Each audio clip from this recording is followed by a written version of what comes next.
Magandang gabi sa iyo, Sir PB.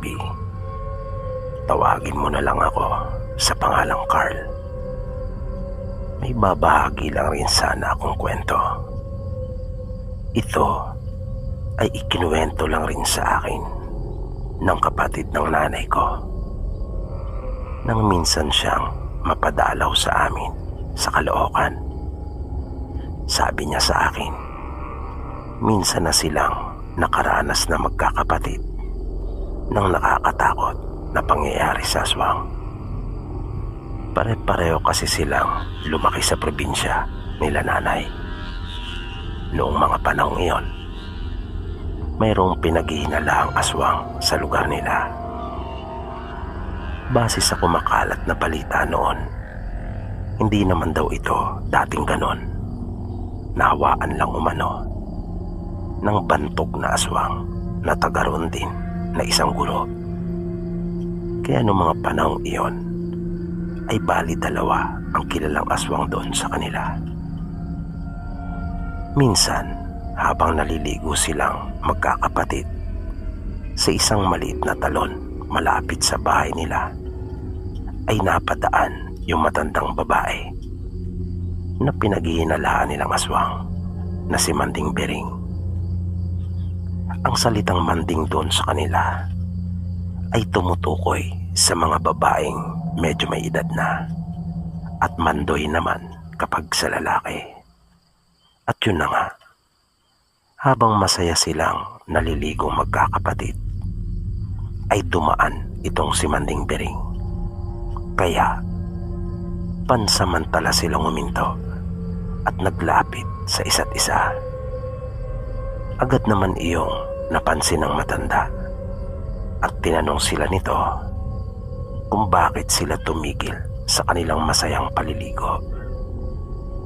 Sinabihan sila nito na huwag silang matakot dahil hindi naman daw siya kumakain ng bata, at nakangiti pa ito habang sinasabi sa kanila ang mga pangungusap na iyon. Matapos iyon ay nagpatuloy lang naman ito sa paglalakad at iniwan na sila. Nang makaalis ang matandang babae, sa halip na magpatuloy ay umuwi na lang sila dahil sa nawalan na sila ng gana at natakot. Si Manding Bering ay nag-iisa na lang na namumuhay. Ang bahay nito ay isang maliit na kubo lang na nasa may itaas ng bundok. Ang alam ng marami ay may mga anak ito na nasa iba't ibang lugar dahil doon mga nakapangasawa. Kwento ng tiyahing ko, pagdating nila sa bahay ay ikinuwento nila sa kanilang mga magulang na nadaanan sila ni Manding Bering habang abala silang naliligo at naglalaro. Dahil doon ay muli silang pinaalalahanan ng kanilang mga magulang na mag-ingat at kung maaari ay iwasan ang matanda. Kinagabihan noon, habang mga abala sila na gumagawa ng kanilang mga gawaing bahay sa paaralan, ay narinig nila yung paghuni ng aswang. Pamilyar sila sa huni noon dahil yung bahay nila ay daanan umano ng mga aswang. Ayon na rin sa paniniwala ng maraming mga taga roon. At nung marinig nga nila yung paghuni na iyon, ay natigilan silang sandali sa kanilang mga ginagawa at nagkatinginan. Sabi ng tiyahing ko na si Auntie Trining, ang unang pumasok sa kanilang mga isipan ay binibisita sila ni Manding Bering. Di nagtagal ay narinig nila ang kanilang ama na sumigaw ng ubod lakas at sinabing lumabas na naman daw ito sa kanyang lungga na ang pinapatungkulan ay yung aswang. Makaraan ang ilang sandali ay muli nilang narinig ang kanilang ama na sinabing sa iba na lang daw ito maghanap ng mabibiktima at huwag ang kanyang pamilya. Pero kabaliktaran sa kanilang inaasahan, sa halip na tumigil iyon, ay lalo pang humina ang paghuni nito. Indikasyon na naroon pa rin ito at mas lumapit pa. Dahil ang aswang, kapag malakas ang huni nito, nangangahulugan iyon na nasa malayo. At kapag mahina naman, ay nasa malapit lang ito. Ang kanilang ginagawa ay kabaliktaran sa karaniwang persepsyon ng tao. Dahil mapanlin lang ang mga ito. Siyempre, kapag wala kang alam tungkol sa mga bagay na ito, ay malalansi ka talaga. Kapag narinig mo ang huni nito na mahina, ay iisipin mo talagang nasa malayo ito.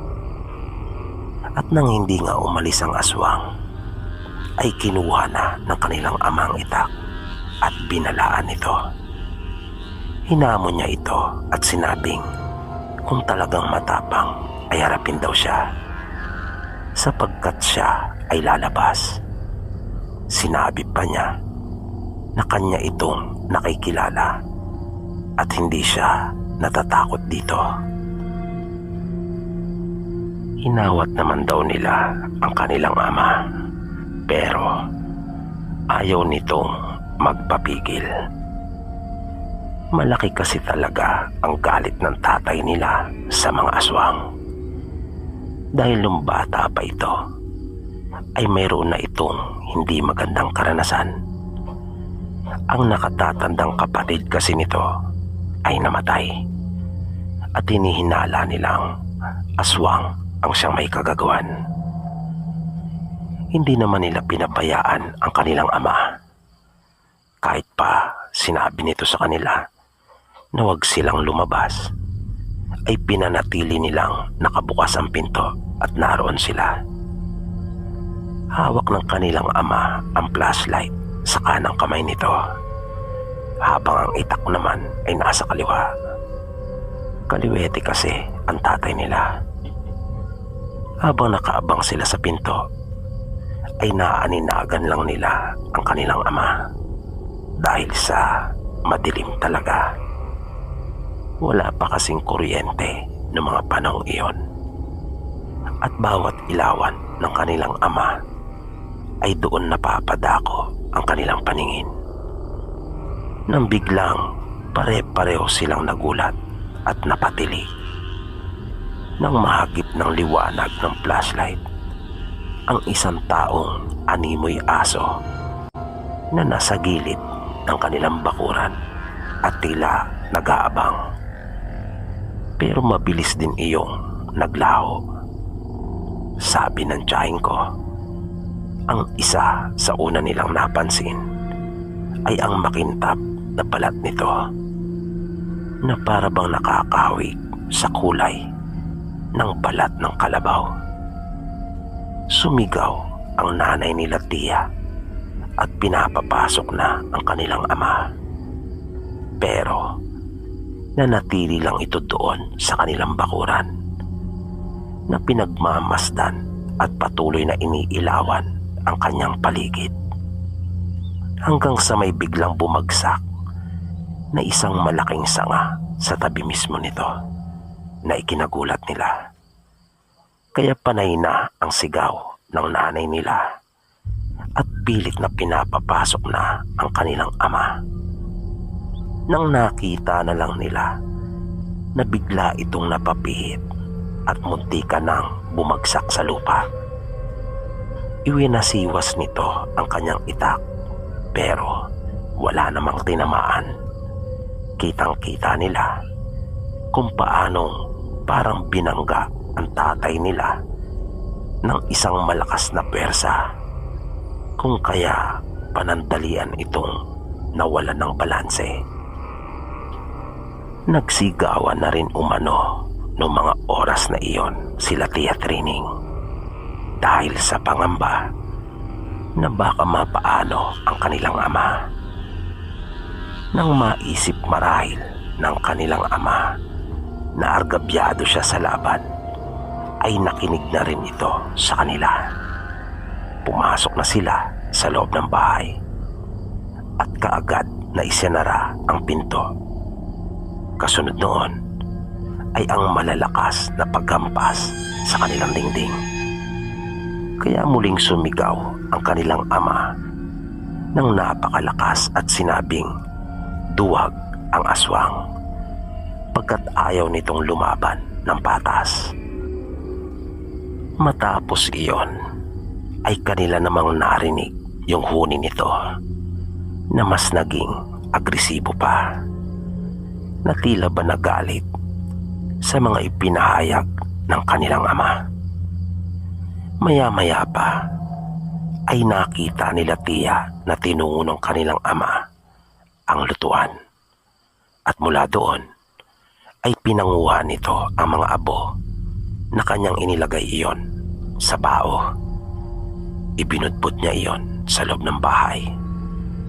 Hindi malinaw kay Tia Trining kung para saan ang abo na iyon, kung kaya naitanong nila sa ama. Sinabi nito na sa pamamagitan ng abong ikinalat niya ay mapapansin niya ang bakas ng aswang kung sakali mang magpilit ito na pumasok, dahil ayon sa kanilang ama, mataas umano ang nalalaman ng aswang at gumagamit ito ng kanyang kakayahan, kung kaya hindi nila ito nakikita. Kaya makakatulong umano ng malaki yung mga abong kanyang ibinudbod. Kinuha din nito yung kawayan na ginagamit nilang panungkit ng kayumito at pinatulis ang dulo noon. Makaraan ang ilan pang sandali ay narinig nilang nagkaingay naman ang halos lahat ng mga hayop na nasa paligid, at naramdaman nilang umihip ang napakalakas na hangin na para bang mayroong unos. Na lumikha din ng ingay ang mga dahon ng mga punong kahoy na naroon. Ayon kay Tia Trining, animo ay mayroon talagang bagyo noong mga oras na iyon, dahil sa lakas ng hangin na kanilang ipinagtaka. At kahit nasa loob sila ng kanilang pamamahay, ay hindi pa rin nila magawang mapanatag. At nakarinig pa sila ng isang malakas na tunog na nagpatahimik sa buong kapaligiran, para iyong isang leon na umuungal. Pero mas nakakakilabot pa ang tunog noon. Matapos iyon ay nawala na yung malalakas na pagagupit ng hangin, at tanging tunog na lamang ng mga kuliglig ang sunod nilang narinig. Biglang nagtanong ang kanilang ina kung ano raw ba ang ginawa nilang magkakapatid nung mapadaan si Manding Piring. Sinabi naman nila na wala. Hindi nga raw sila sumagot nang kausapin sila nito, tugon nilang magkakapatid. Bigla namang sumagot sa usapan ang kanilang ama at sinabing kaya siguro nagalit dahil sa hindi niyo siya pinansin, kung kaya binisita umano sila. Hindi na sila nakakibupang magkakapatid. Lumipas ang gabing iyon na halos hindi nakatulog si Tia Trining. Hindi kasi maalis sa isipan niya yung tagpo ng matamaan ng liwanag ng flashlight, yung aswang. Naninindig ang kanyang mga balahibo sa tuwing maaalala niya iyon.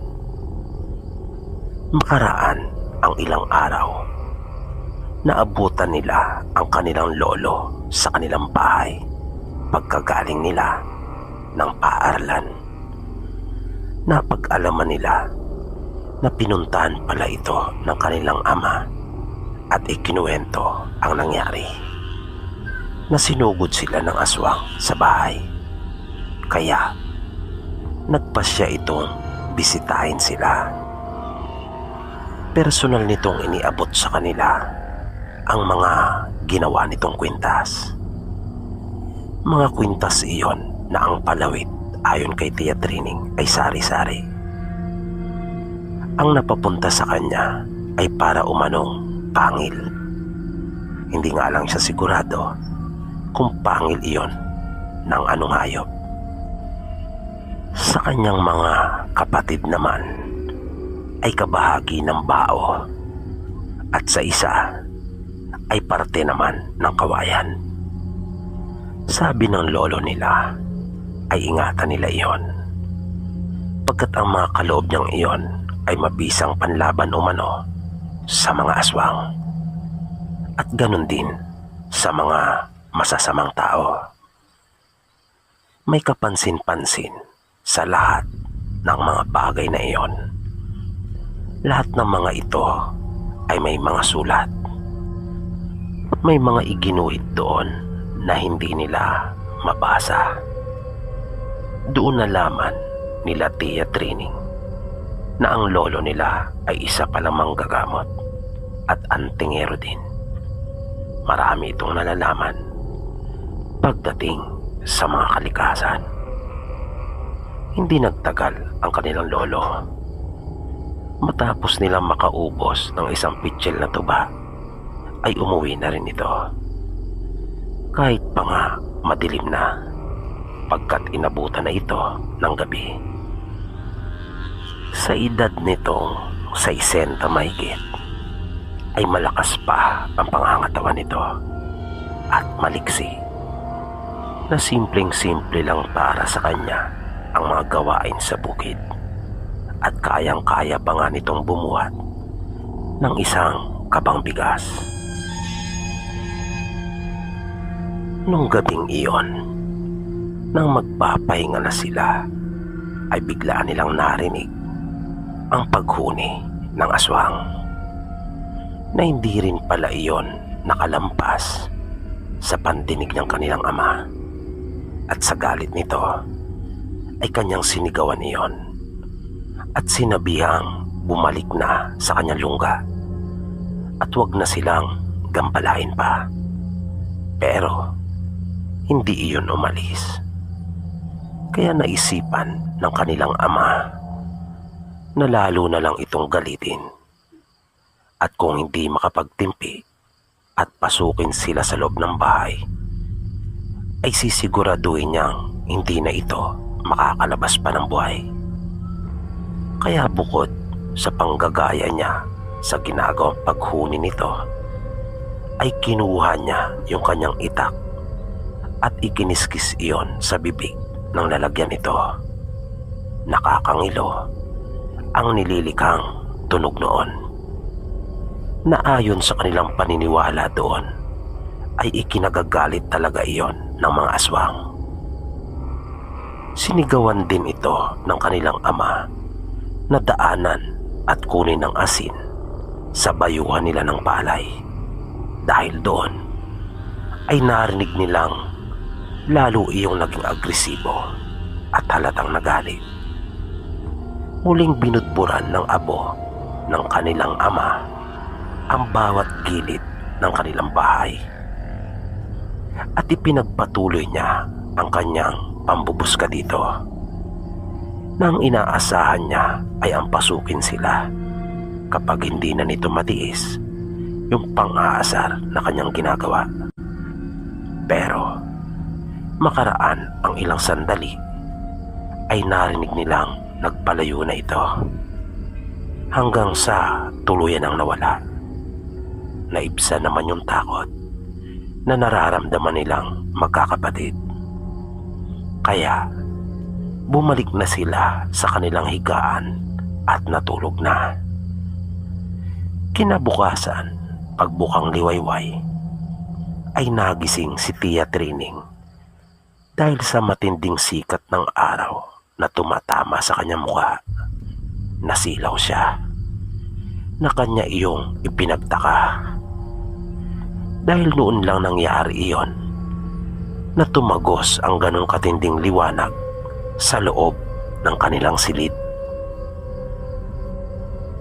Pagmulat niya ng mata ay nagulat siya at agad na kinilabutan dahil nakita niyang may malaking butas ang kanilang bubungan. Naapasigaw si Tia na tinawag ang kanyang mga magulang upang ipakita yung nangyari sa kanilang bubong. Nang makita ng kanilang mga magulang ang malaking butas na iyon, ay sunod na sinuri silang magkakapatid. Pinanganga sila at sinilip pa ang kanilang mga tenga. Sabi ng kanyang ama, baka raw kasi nalawayan sila ng aswang, pagkat malakas ang kutob nito na iyon ang siyang may gawa ng butas na iyon sa kanilang bubungan. Awa naman ng Diyos at walang bakas na may nangyaring ganon kanila Tia Trining. Dito na umano na puyos ng galit ang kanilang ama at susugurin na si Manding Biring. Hindi naman nila magawang maawat pa ito dahil kahit sino namang magulang ay gano'n na rin siguro ang gagawin, lalo pa nga at nalalagay na sa matinding panganib ang mga mahal sa buhay. Hindi na nga po nila naawat pa ang kanilang ama nang magpasya itong sugurin na si Manding Biring, na kanila pang nakita yung binaklas na bahagi ng kanilang bubong doon sa daan nang sundan nila ang kanilang ama. Pagdating nila sa bahay ni Manding Biring ay agad na nagsisigaw ang kanilang ama at pilit na pinalalabas ang matandang babae. Agad namang lumabas ang matanda at tinanong sila kung ano ang kanilang pakay. Hindi naman na nagpaligoy-ligoy pa ang kanilang ama at sinabi ang layunin ng kanilang pagpunta. Kitang-kita nila ang pagkagulat sa mukha ni Manding Biring at agad na pinabulaanan ang mga sinabi ng kanilang ama tungkol sa kanya. Sinabi pa nito na huminahon sila upang makapag-usap ng maayos. Nagmagandang loob pa ang matanda at pinapasok sila sa bahay nito. Pumayag naman sila Tia Trining sapagkat naramdaman naman nila yung sinseridad ng matanda. Naunang pumasok ang kanilang mga magulang. Nang sila Tia Trining na ang papasok, ay agad na napuna ng matanda ang kanilang mga suot na kwintas. At sinabi nitong mabuting panlaban iyon sa mga aswang, sabay hawak sa kwintas ni Tia Trining. Sasawatain pa sana niya iyon pero huli na. Nahawakan na ni Manding Biring ang palawit noon. Dagdag na sabi pa ng matanda, mabisa umano ang kanilang mga kwintas. Sinabi pa nito na mayroon pa pala silang kasama, na napalingon sila Tia Trining sa kanilang likuran dahil sa doon nakatuon ang pansin ng matanda. Napakunot naman ng noo si Tia Trining at nawirduan kay Manding Biring dahil sa wala naman siyang nakitang naroon.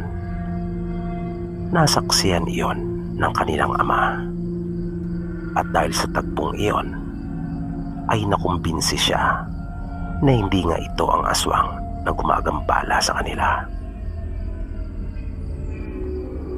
Dahil sa wala man lang naging kakaibang reaksyon sa matanda nang kanyang hawakan ang kanilang mga kwintas. Pero kung hindi si Manding Biring ay sino? Iyan ang unang pumasok sa isipan ng kanilang ama, na hindi na napigilang itanong sa matanda. Hindi naman nagpatumpik-tumpik pa ang matanda at sinagot ang kanyang tanong. Sinabi nito na marahil ay yung bantok na aswang sa kanilang lugar ang siyang may gawa noon. Yung guro na tinatawag nilang si Tibor. Sabi pa ng matanda, alam rin niya kung bakit siya ang kanilang pinaghinalaan, pagkat natatandaan nga raw niya na nadaanan niya sila Tia Trining sa talon na naliligo at naglalaro. Ipinagtapat nito sa kanila na hindi totoo ang kumakalat na balitang nahawaan siya ni Tibor. Ipinagkalat lang umano mismo ng guro iyon para idamay siya sa mga ginagawa nitong kabulastugan.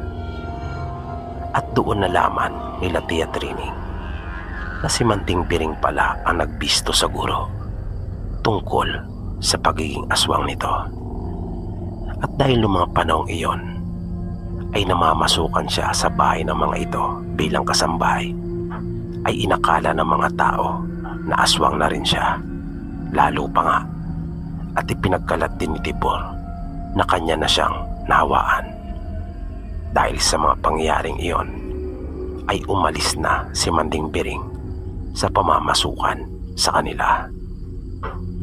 At dahil din doon ay naitanong ng kanilang ama sa matanda kung bakit sila inaaswang ni Tibor.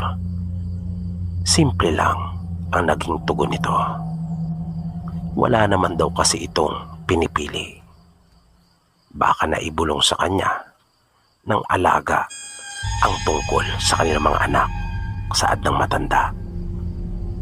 Kinilabutan naman ang kanilang ina sa narinig at naibulalas na anong alaga. Sabi ni Manding Biring, maraming alaga si Tibor at isa na rito yung pinagkakatiwalaan niyang Sigbin, na siya umanong gumagala at siya nagsasabi kay Tibor nang maaari nitong maging biktima. Sabi ni Manding Biring, tama na magkaroon sila ng mga pangontra tulad ng mga kwintas na kanilang suot. Pero mas mainam umano kung malalaman nila ang kahinaan ni Tibor. Pagpapatuloy niya, may mataas na kaalaman ang aswang na gurong iyon, kung kaya hindi rin ito mababasta-basta, dahil si Tibor umano ay nagmula pa sa angkan ng mga sinaunang aswang. Ngunit may kahinaan din ito. Nakiusap ang mga magulang nila Tia Trining na kung maaari ay sabihin sa kanila ang sikreto ni Tibor. Medyo atubili pa ang matanda noong una, pero hindi naman ito naging maramot. Laking pasalamat ng kanilang mga magulang sa ibinahagi nitong nalalaman, at humingi na rin sila ng paumanin dahil sa napagkamala nilang ito ang siyang umaaswang sa kanila. Kinagabihan nung araw na iyon ay inihanda nila ang kanilang mga sarili at inabangan ang pagbabalik ng aswang. Pero bigo sila.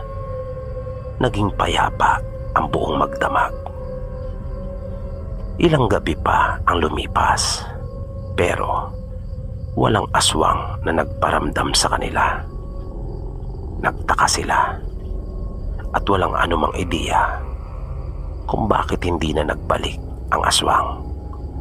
Gayong napaka-agresibo na nito at ayaw talaga silang tigilan. Kaya kinutuban sila ng hindi maganda. Sabi ng kanilang ama ay mayroong mali. Ngunit hindi lang nila matukoy kung ano iyon. Hindi maganda ang kutob nila. Nang sumunod na araw, maaga pa, ay nakita nila Tia Trining ang kanilang ama na naghahanda at aalis daw ito. Nang kanila itong tanungin, ay sinabi nitong babalik siya kay Manding Biring para ipagbigay alam dito na hindi pa nagpaparamdam yung aswang sa kanila, at nais niyang malaman kung bakit. Baka raw may kasagutan nito. Makaraan ang ilang oras ay nagbalik na ang kanilang ama. Bagsak ang magkabilang balikat nito at bakas ang lungkot sa kanyang mukha. Nang makaharap na nila ito, ay nalaman nilang hindi nito nakausap ang matanda. Ilang minuto na raw siyang tumatawag sa labas ng bahay nito, pero walang sumasagot. Sinabi ng kanilang ina na baka may pinuntahan lamang ito na malayo at baka babalik din sa ilang araw. Baka daw nagbakasyon lang sa mga kaanak. Kinagabihan ay hindi pa rin nagparamdam sa kanila yung aswang, bagay na naging palaisipan na talaga sa kanila. Lumipas ang maraming araw at gabi. Hindi na talaga muling nagbalik pa yung aswang. Hanggang isang araw ay muling bumisita sa kanila ang lolo Teba nila. Nangamusta ito at may ibinalita na ikinagulat nilang lahat. Ayon sa kanilang lolo, matunog sa kanilang lugar ang ukol sa pagkakaratay sa banig ng bantog na aswang na si Tibor. At ayon umano sa usap-usapan, ay may nakain ito na kontra sa kanya.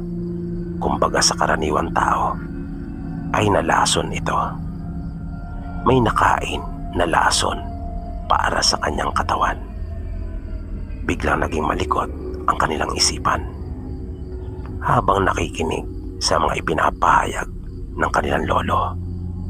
Sabi pa nito, wala na raw lunas ang kalagayan ni Tibor, na kahit ang kanyang mga kaanak ay hindi na kaya pa itong mapagaling, na anumang oras ay maaaring pumanaw na ito. Dahil doon ay naibulalas ni Tia Trining na kaya pala hindi na kami binabagabag palo nung aswang, dahil may matindi na pala itong karamdaman. Na ikinagulat ng lolo nila ang sinabi niyang iyon at napatanong ng bakit si Tibor ba ang umaaswang sa inyo, tanong nito. Sumagot naman sila at sinabing oo, ayon na rin sa pahayag ni Manding Biring na siya nilang pinaghinalaan noong una. Napaisip sandali ang kanilang lolo at napatango na parang napagtagpi-tagpi na niya ang mga sinasabi nila. Pero ang malaking tanong ay sino ang may kagagawan ng sinapit na iyon ni Tibor. Kapwa sila halos sabay-sabay na napatingala at napaisip. Niyaya nila ang kanilang lolo na doon na mananghalian, at pagkatapos makakain ay nagpaalam na rin ito. Doon umikot ang kanilang mga usapan nung buong araw na iyon, hanggang sa magpasya si Tia Trining na balikan ang bahay ni Manding Biring. Niyaya niya kinabukasan ang kanilang ama, pero tumanggi ito. Ayon kay Tia Trining ay hindi daw siya mapakali noong mga sandaling iyon.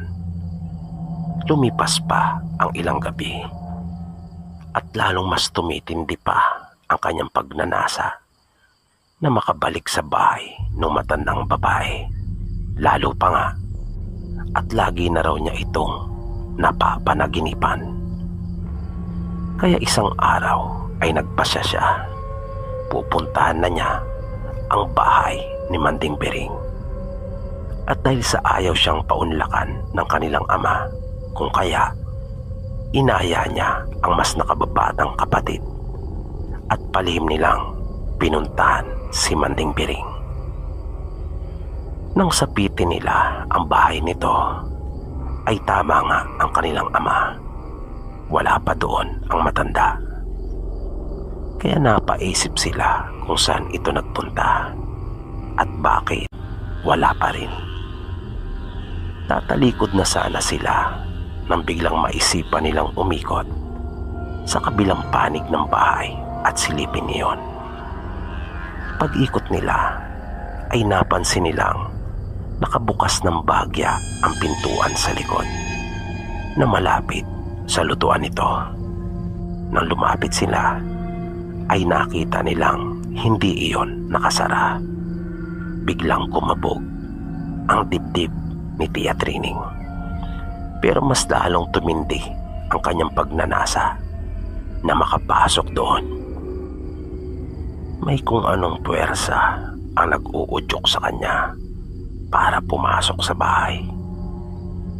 Madilim sa loob, pero may mga liwanag naman na tumatagos sa mga butas.